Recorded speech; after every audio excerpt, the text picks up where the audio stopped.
سؤالنا النهاردة لكل المشاهدين: من هو الشخص الذي تنازل عن جنسيته المصرية من أجل حصوله على الجنسية الألمانية ومن ثم أصبح نائبا بمجلس الشعب المصري؟ السؤال سهل يا جماعة.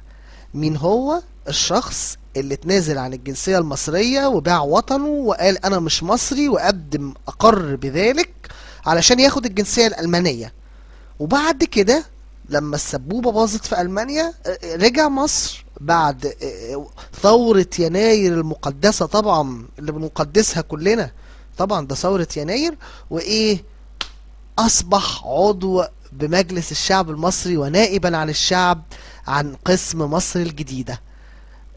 علشان نسهل لكم سؤالنا أكتر، جوائزنا لهذا السؤال عبارة عن السشوار المفلفل، السشوار المفلفل المنعكش اللي بيفلفل شعرك ويخليه لطيف، والجايزة التانية مجموعة من الحظاظات الملونة الشيك الأنيقة.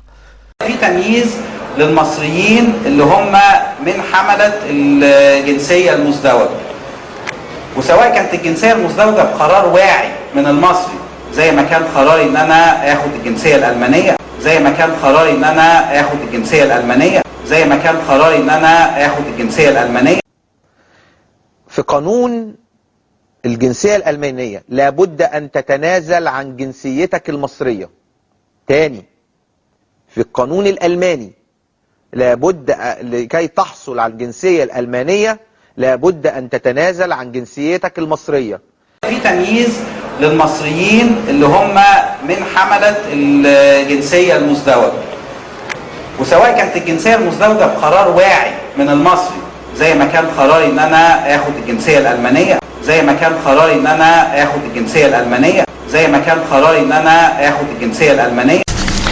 مصر الجديدة: عمرو نبيل احمد عثمان حمزاوي فئات فوز. موافق. انت بتسالني انا موافق؟ طبعا موافق ان هو يكون متاح كاختيار ان واحده مسلمه تتجوز واحد مسيحي. انا مش شايف ان دوت في اي انا يا فندم بفهم. اسمع، انا عارف، انا بقول لك رايي بصراحه. هل اغلبيه المجتمع هتوافق على رايي ولا لا؟ دي حاجه تانية.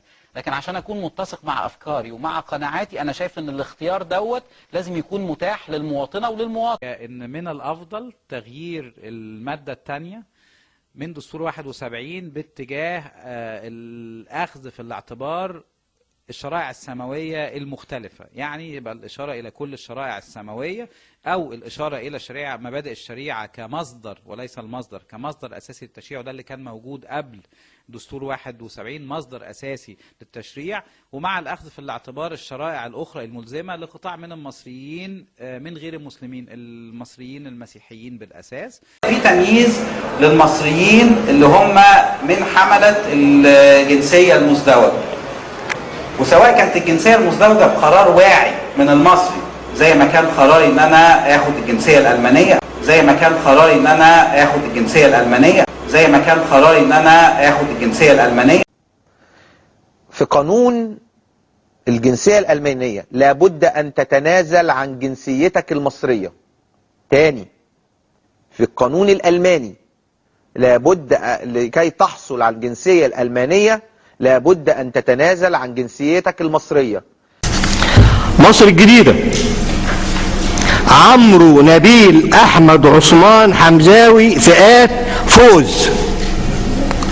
ربنا ما قلت شو القاضي موجود. ماشي. امال القاضي طردك ليه؟ طب سؤال، القاضي طردك ليه؟ انا تعبانه قلت والله العظيم تعبانه. طب الف سلام عليك. خلاص يا استاذ كده. يلا يا عم يا ست تعبانه خلاص. تعبانه يا استاذ هم عايزين يولعوا. يعني هي كانت موظفه جوه؟ هي عضو موظفه في اللجنه، عضو مساعده مع القاضي، وهي قالت القاضي قال بنفس اللفظ كده، عرضت هي بتكلم المندوبه اللي في اللجنه تديها 200 جنيه وتصوت لصالح عمرو حمزاوي.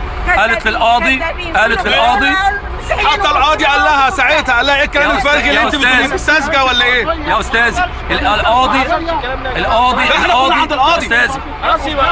القاضي طرد من اللجنه. لا يا اخي احنا مش قاضيين، منتهي خلاص خلص. لسه نازلين من اللجنه 227 مش هنجزي والقاضي طردها. احنا ثبتنا واقع قدام القاضي ومشينا مش عاوزين هو ثبت في المحضر اصلا، هو ثبت في المحضر. ثبت في المحضر. هو ثبت الكلام ده وهيخلص. مش عاوزين حاجه تاني.